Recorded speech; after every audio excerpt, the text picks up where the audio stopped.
ಈ ಜಟಾಪಟಿಗೆ ಸಂಬಂಧಪಟ್ಟಂತೆ ಎಫ್ಐಆರ್ ಕೂಡ ಸಹಜವಾಗಿ ದಾಖಲಾಗಿದೆ. ಎಫ್ಐಆರ್ನಲ್ಲಿ ಎಷ್ಟು ಜನರ ಹೆಸರಿದೆ, ಏನೇನು ಅಂಶಗಳನ್ನು ಉಲ್ಲೇಖಿಸಲಾಗಿದೆ, ಆ ಡೀಟೇಲ್ಸ್ ಅನ್ನು ಕೊಡ್ತೀವಿ ಈಗ. ಬಳ್ಳಾರಿಯಲ್ಲಿ ಜನಾರ್ದನ ರೆಡ್ಡಿ ವರ್ಸಸ್ ಭರತ್ ರೆಡ್ಡಿ ಜಟಾಪಟಿ, ಬಿಜೆಪಿ ಮತ್ತು ಕಾಂಗ್ರೆಸ್ ನಾಯಕರ ಮೇಲೆ ಕೇಸ್ ದಾಖಲಾಗಿದೆ. ಬಳ್ಳಾರಿಯ ಬ್ರೂಸ್ಪೇಟೆ ಠಾಣೆಯಲ್ಲಿ ಕೇಸ್ ದಾಖಲಾಗಿರೋದು.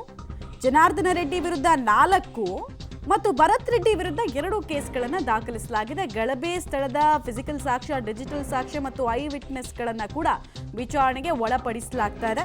ಸಿಸಿಟಿವಿ, ವೈರಲ್ ವಿಡಿಯೋ, ಈಗಾಗಲೇ ಸೋಷಿಯಲ್ ಮೀಡಿಯಾದಲ್ಲಿ ವಿಪರೀತ ವೈರಲ್ ವಿಡಿಯೋಗಳಿದಾವಲ್ಲ, ಆ ಎಲ್ಲ ವಿಡಿಯೋಗಳ ಮೂಲಕ ಯಾರದು ತಪ್ಪು ಅಂತ ಅನಾಲಿಸಿಸ್ ಮಾಡೋದಕ್ಕೆ ಮುಂದಾಗಲಾಗ್ತಾ ಇದೆ.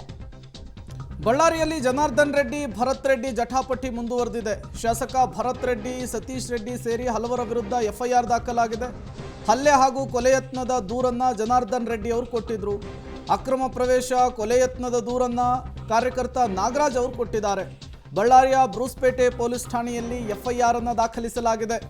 ನಿನ್ನೆ ಸಂಜೆ ದೂರನ್ನ ಕೊಟ್ಟಿದ್ರು ರೆಡ್ಡಿ ಹಾಗೂ ಕಾರ್ಯಕರ್ತ ನಾಗರಾಜ್ ಅವರು. ಇದೇ ದೂರಿನ ಅನ್ವಯ ಎಫ್ಐಆರ್ ಕೂಡ ದಾಖಲಾಗಿದೆ. ಈಗಾಗಲೇ 4 ಎಫ್ಐಆರ್ ದಾಖಲಾಗಿತ್ತು. ಅದರಲ್ಲಿ A1 ಗಾಲಿ ಜನಾರ್ದನ್ ರೆಡ್ಡಿ ಆಗಿದ್ರು.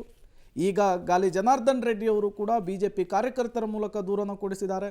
ಅದರಲ್ಲಿ ಭರತ್ ರೆಡ್ಡಿ, ಸೂರ್ಯನಾರಾಯಣ್ ರೆಡ್ಡಿ ಹೆಸರನ್ನು ಕೂಡ ಉಲ್ಲೇಖಿಸಲಾಗಿದೆ.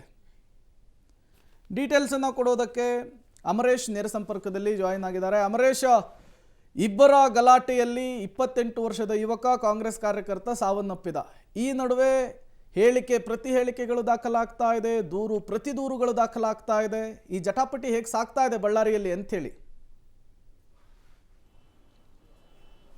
ಪ್ರೇಮ್ ಕುಮಾರ್, ಒಂದು ಬ್ಯಾನರ್ ಕಟ್ಟುವಂಥ ವಿಚಾರಕ್ಕೆ ಸಂಬಂಧಪಟ್ಟಂತೆ ನಡೆದಂಥ ಗಲಾಟೆ ಓರ್ವ ಕಾಂಗ್ರೆಸ್ ಕಾರ್ಯಕರ್ತನ ಕೊಲೆಯಲ್ಲಿ ಅಂತ್ಯವಾಯಿತು. ಅದಾದಮೇಲೆ ಎರಡೂ ಕಡೆಯಿಂದ ಬಿಜೆಪಿ ಮತ್ತು ಕಾಂಗ್ರೆಸ್ ಕಡೆಯಿಂದ ಪ್ರತಿ ದೂರುಗಳು ದಾಖಲಾಗಿರುವಂಥದ್ದು. ಅಂದರೆ ಬಿಜೆಪಿ ಕಡೆಯಿಂದ ಇದೀಗ ನಿನ್ನೆ 2 ದೂರು ದಾಖಲಾಗಿರುವಂಥದ್ದು. ಒಂದು ಜನಾರ್ದನ್ ರೆಡ್ಡಿ ಅವರು, ಮತ್ತೊಂದು ಬಿಜೆಪಿ ಕಾರ್ಯಕರ್ತ ನಾಗರಾಜ್ ಅನ್ನುವಂಥವ್ರು 2 ಪ್ರತ್ಯೇಕ ದೂರುಗಳನ್ನು ದಾಖಲು ಮಾಡಿದ್ದಾರೆ. ನಾಗರಾಜ್ ಅನ್ನುವಂಥವ್ರು ಕೊಲೆ ಬೆದರಿಕೆ ಮತ್ತು ಜಾತಿ ನಿಂದನೆ ಪ್ರಕರಣವನ್ನು ಒಟ್ಟು ಸತೀಶ್ ರೆಡ್ಡಿ, ಅದರ ಜೊತೆಗೆ ಚಾನಾಳ್ ಶೇಖರ್ ಮತ್ತು ಭರತ್ ರೆಡ್ಡಿ ಸೇರಿದಂತೆ ಒಟ್ಟು 20ಕ್ಕೂ ಹೆಚ್ಚು ಜನರ ಮೇಲೆ ಅವ್ರದ್ದು ಪ್ರಕರಣವನ್ನು ದಾಖಲು ಮಾಡಿದ್ದಾರೆ. ಮತ್ತೊಂದು ಕಡೆಗೆ ಜನಾರ್ದನ್ ರೆಡ್ಡಿ ಅವರು ಸಹಿತ ನನ್ನ ಕೊಲೆ ಮಾಡಲಿಕ್ಕೆ ಸಂಚನ ಮಾಡಿದ್ರು, ನನ್ನ ಕೊಲೆ ಯತ್ನ ಮಾಡಿದ್ರು ಅಂತೇಳಿ ಅವರು ಕೂಡ ಒಂದು ದೂರನ್ನು ದಾಖಲು ಮಾಡಿದ್ದಾರೆ. ಅವರು ಕೂಡ ಮೊದಲೇ ಯಾರು ಬಿಜೆಪಿ ಕಾರ್ಯಕರ್ತ ಯಾರ್ಯಾರು ಹೆಸರುಗಳನ್ನ ಮೆನ್ಷನ್ ಮಾಡಿದ್ದು ಆ ಹೆಸರುಗಳನ್ನು ಕೂಡ ಅದರಲ್ಲಿ ಸೇರಿಸಿ ಅವರು ಕೂಡ ಅದು ಪ್ರತಿ ದೂರನ್ನು ದಾಖಲು ಮಾಡಿದ್ದಾರೆ. ಅದಕ್ಕಿಂತ ಮುಂಚಿತವಾಗಿ ಕಾಂಗ್ರೆಸ್ ಕಡೆಯಿಂದ ಒಟ್ಟು 3 ಪ್ರಕರಣಗಳು ದಾಖಲಾಗಿದ್ದು, ಅದರಲ್ಲಿ ಒಂದು ಚಾನಲ್ ಶೇಖರ್ ಅನ್ನುವಂಥವ್ರು ಜನಾರ್ದನ್ ರೆಡ್ಡಿ ಅವರು ಕೊಲೆ ಯತ್ನ ಮಾಡಿದ್ದಾರೆ, ಅಂದ್ರೆ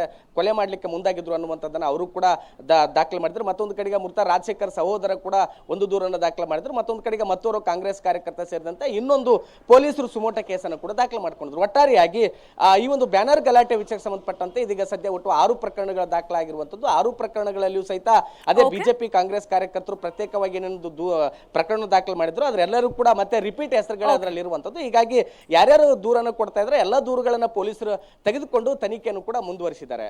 ಮಮತಾ, ಧನ್ಯವಾದ ತಮ್ಮೆಲ್ಲ ಮಾಹಿತಿಗಾಗಿ.